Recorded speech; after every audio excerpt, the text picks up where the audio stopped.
నమస్కారం ఈటీవీ 360కి స్వాగతం. ముందుగా ప్రధానాంశాలు.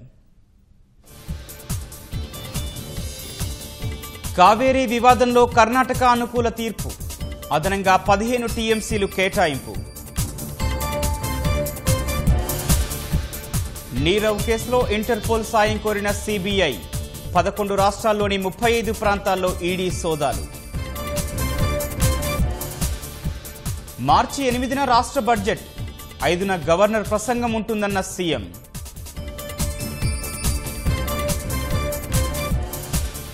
చట్టంలో ఉన్నవన్నీ కేంద్రం ఇస్తోందన్న భాజపా, లెక్కలపై చర్చకు సిద్ధమన్న మంత్రి గంటా.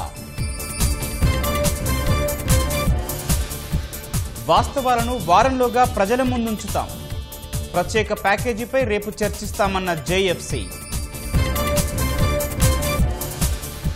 మొరం ఘటనలో మృతుల కుటుంబాలకు పరిహారం 25 లక్షల చొప్పున ప్రకటించిన కలెక్టర్.